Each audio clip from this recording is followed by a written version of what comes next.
BBC दुनिया में आज देखिए भारत और पाकिस्तान से यूएन की अपील। पहलगाम हमले के बाद भारत और पाकिस्तान में बढ़े तनाव के बीच संयुक्त राष्ट्र ने दोनों देशों से की संयम बरतने की अपील। दिखाएंगे भारत की ओर से सिंधु जल संधि सस्पेंड करने पर पाकिस्तान ने क्या कहा। स्वागत है आपका बीबीसी दुनिया में, मैं हूं प्रेरणा। कार्यक्रम में आज कनाडा चुनाव की स्पेशल कवरेज में देखेंगे सिख समुदाय ने कैसे तय किया भेदभाव झेलने वाले प्रवासियों से राजनीतिक रूप से ताकतवर कम्युनिटी बनने तक का सफर। जानेंगे यूक्रेन की राजधानी कीव के मेयर ने क्यों कही रूस से समझौते के लिए यूक्रेन की जमीन देने की बात, और रूस में कई लोग क्यों अमेरिकी राष्ट्रपति डोनाल्ड ट्रंप की तारीफों के बांध रहे हैं पुल।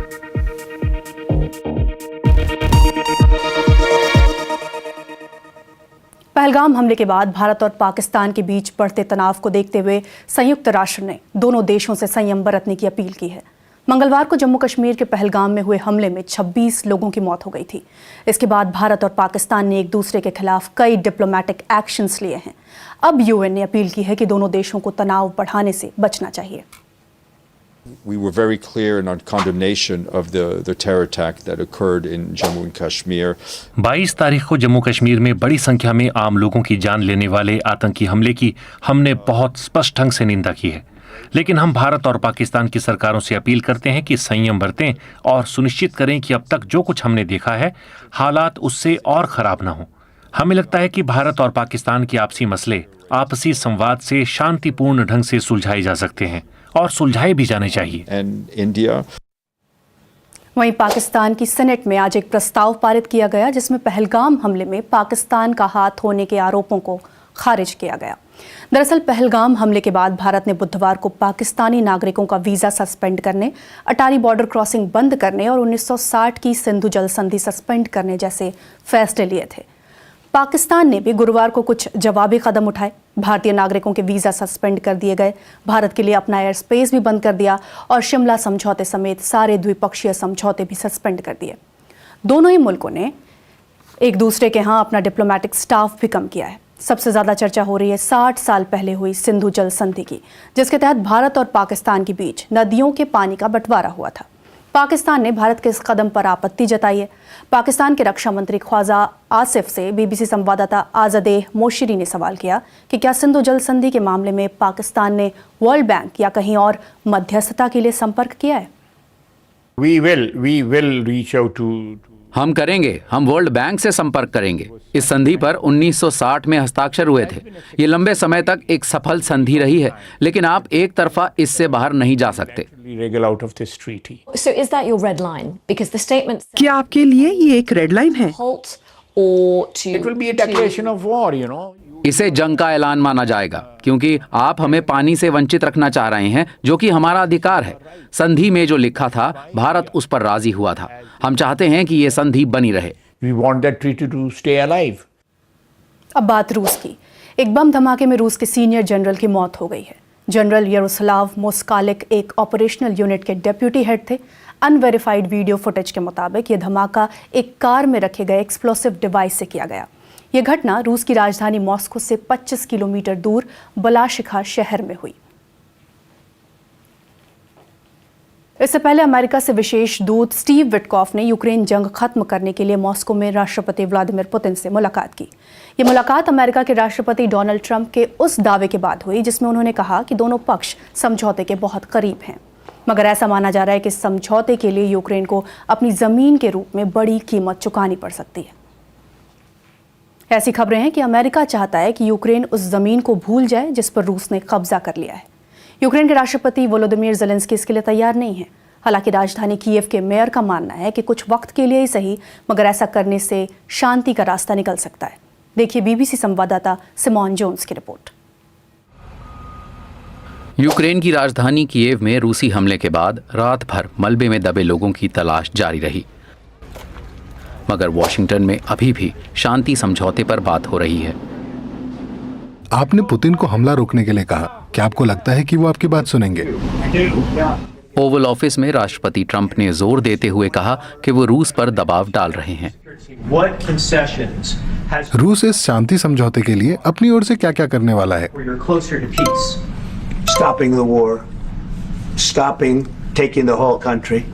अमेरिका के नए प्लान के मुताबिक रूस ने पूर्वी यूक्रेन के जिन इलाकों पर कब्जा किया है उसे वो अपने पास रखेगा और अमेरिका इन्हें रूसी क्षेत्र के तौर पर मान्यता दे देगा।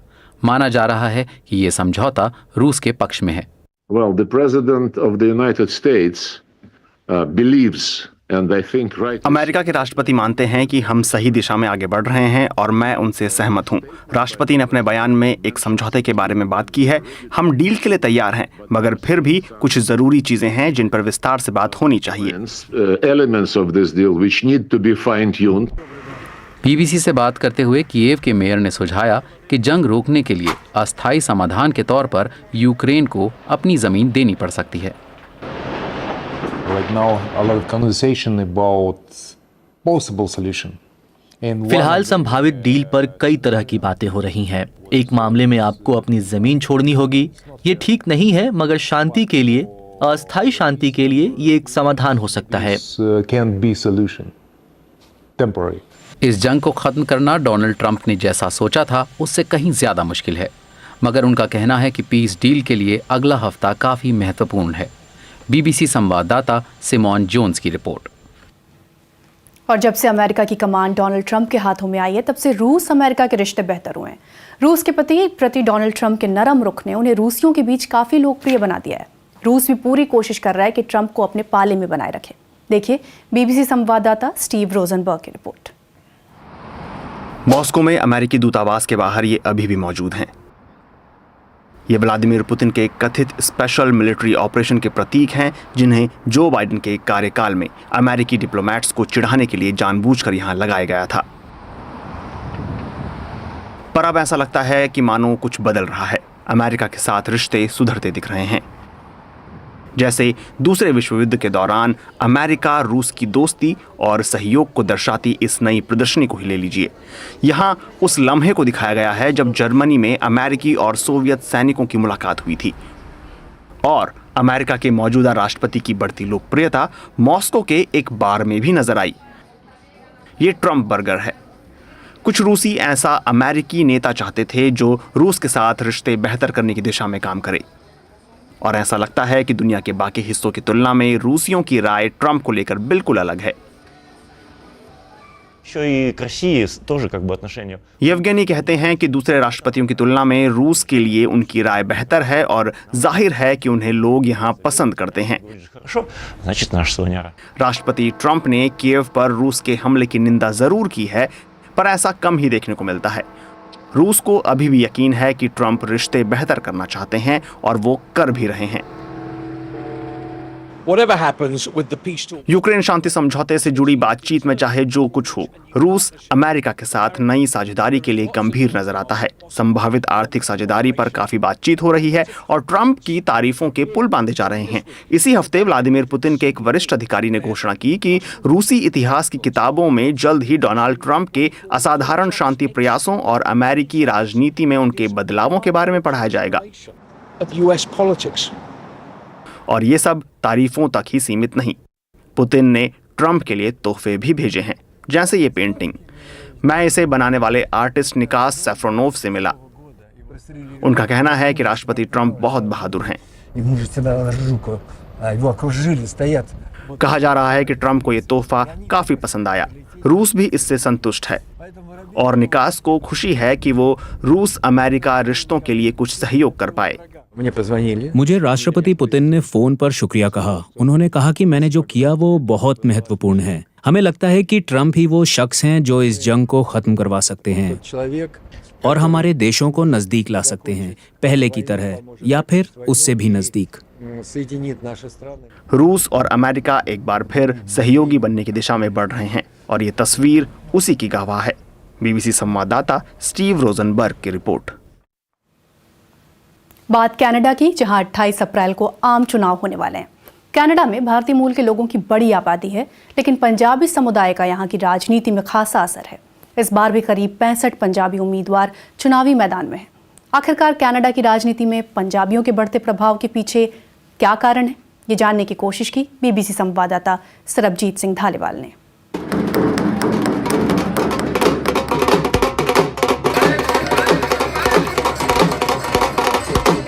वाहिगुरु जी का खालसा वाहिगुरु जी की फतेह। ये तस्वीरें कनाडा के ब्रिटिश कोलंबिया क्षेत्र के सरी शहर की हैं। इन तस्वीरों से यहाँ पंजाबी आबादी का अंदाजा लगाया जा सकता है। चुनावी मौसम में यहाँ की सभी राजनीतिक पार्टियों की नजर इसी भीड़ पर है। शुरुआत से ही हमारे प्रांत को बनाने के लिए सिख समुदाय ने जो काम किया है उसकी बात खास तौर पर होनी चाहिए। कनाडा की राजनीति में पंजाबियों का प्रभाव वक्त के साथ साथ बढ़ता गया है। इस समुदाय ने भेदभाव का सामना करने वाले शुरुआती प्रवासियों से लेकर एक शक्तिशाली राजनीतिक ताकत बनने तक का सफर तय किया है। 2019 के आम चुनाव में 47 में से 18 सिख उम्मीदवार संसद में पहुंचे थे। भारतीय मूल के जगमीत सिंह इसी की उदाहरण है, जो कनाडा की प्रमुख पार्टी एनडीपी के नेता हैं। आप हमें एक बार फिर मौका दीजिए। एक ही पार्टी को पूरी ताकत न दो, थोड़ी एनडीपी को भी दो, ताकि हम आप लोगों के हक के लिए लड़ सकें। Ontario, British Columbia, Alberta Canada के 3 प्रांत हैं जहां से होकर कनाडाई सत्ता का रास्ता गुजरता है। ये वो प्रांत हैं जहां सिख बहुसंख्यक हैं और सबसे ज्यादा सीटें भी यही हैं। भारत के बाद पंजाबियों, खास तौर पर सिखों की सबसे बड़ी आबादी कनाडा में है। कनाडा की कुल जनसंख्या में सिख केवल 2% हैं। ऐसे में सवाल ये है कि इसके बावजूद सिखों का इतना राजनीतिक महत्व क्यों है? इसका जवाब हमें कनाडा की लिबरल पार्टी के नेता सुख धालीवाल ने दिया। आपने पंजाबियों की बात की है। 1897 में ब्रिटिश कोलंबिया में पहला सिख शख्स आया। उसके बाद खालसा दीवान सोसाइटी बनी और वो सोसाइटी हिंदू, मुस्लिम, सिख सभी के लिए थी। ये एक धार्मिक संस्था थी जो मदद करती थी।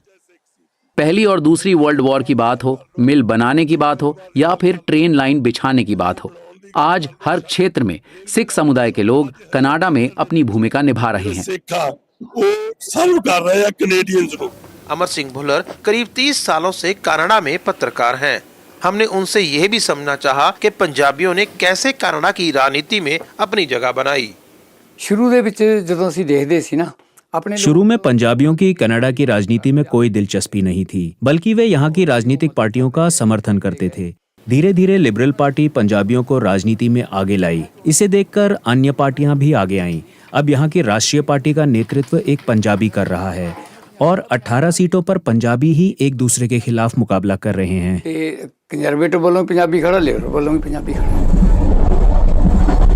मैं इस वक्त कनाडा के सरी में गुरु नानक सिख टेम्पल में मौजूद हूं और यहाँ पर 2023 में हरदीप सिंह निज्जर का कत्ल किया गया था, जिसके बाद भारत और कनाडा के जो कूटनीतिक रिश्ते थे वो नाजुक दौर में पहुंच गए थे। कनाडा भारत पर अपने आंतरिक मामलों में दखल देने का आरोप लगाता रहा है। वहीं भारत ने कनाडाई राजनेताओं पर सिख वोट लेने के लिए खालिस्तान समर्थक ताकतों को उकसाने का आरोप लगाया है। लेकिन लिबरल पार्टी के नेता कहते हैं कि यहाँ पर लोगों के पास भारत की तरह अपने मुद्दे उठाने का अधिकार है। इस देश में अभिव्यक्ति की आज़ादी है। क्यूबेक के अलगाववादी चुनकर संसद में आए हैं और वो अपनी बात वहाँ रखते हैं। भारत में भी अभिव्यक्ति की आज़ादी है, वहाँ भी लोगों को हक है, बशर्ते वो बिना नफरत फैलाए और हिंसा कर अपनी बात रखें। कनाडा में भी यही कानून है।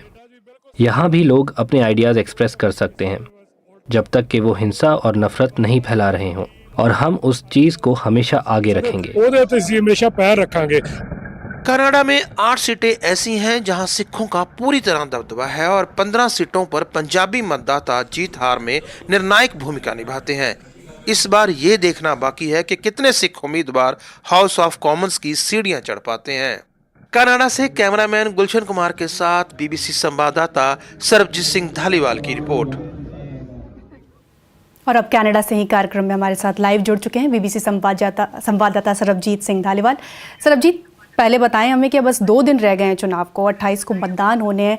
इससे पहले माहौल कैसा है? भारत के चुनाव से तुलना करें तो कितना अलग और कितना एक जैसा आपको माहौल नजर आता है? देखिए, सबसे पहले मैं माहौल की अगर मैं बात करूंगा और मुद्दों की बात करूं तो इस वक्त मैं ओंटारियो में मौजूद हूं, जो कि ब्रैम्पटन, जिसे मिनी इंडिया ही कहा जाता है। यहाँ पे क्योंकि भारतीय मूल के लोग बहुत हैं। अब बात माहौल की अगर करते हैं तो कनाडा में जो चुनाव है वो 28 तारीख को डाले जाएंगे और उस वक्त जो है दिन होगा यहाँ पे सोमवार। तो कनाडा क्योंकि बहुत बड़ा विशाल कंट्री है और यहाँ पे 6 टाइम जोन है, और जिस वक्त मैं यहाँ पे खड़ा हूं तो यहाँ पे करीब 11 बजे का वक्त है। अगर मैं वैंकूवर की बात करूं तो वैंकूवर जो है वहां पे 8 बजे का जो है वक्त है मॉर्निंग का। तो उत्साह लोगों में है और ये चुनाव कनाडा के लिए काफी अहम भी है, और चाहे वो कंजर्वेटिव हो या फिर लिबरल पार्टी हो या फिर एनडीपी हो, सब पार्टियों ने अपनी ताकत इसमें झोंक रखी है। और कल जो है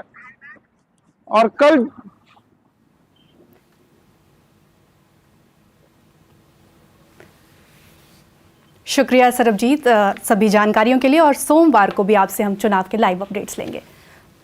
दुनिया के कुछ और खबरें अब बीबीसी ग्लोबल राउंडअप में।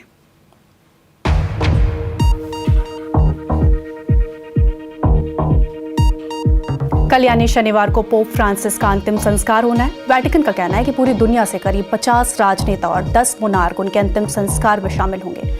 भारत की राष्ट्रपति द्रौपदी मुर्मू भी वेटिकन पहुंची हैं। कैथोलिक ईसाइयों के सबसे बड़े धर्मगुरु पोप फ्रांसिस का सोमवार को 88 साल की उम्र में निधन हो गया था।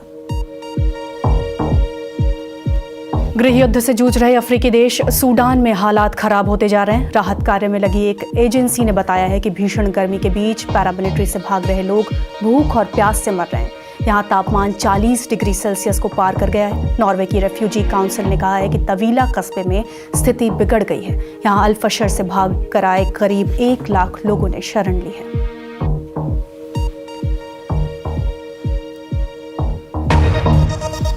और अब आपको दिखाते हैं एक अजीबोगरीब खोज।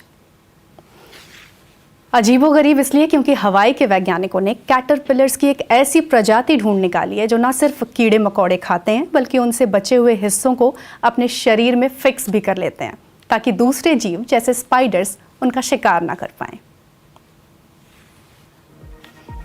कार्यक्रम पर आप मुझे फीडबैक दे सकते हैं। एक्स पर मेरा हैंडल है @BBC प्रेरणा। आज के लिए इतना ही। बीबीसी दुनिया के साथ हम सोमवार को फिर हाजिर होंगे।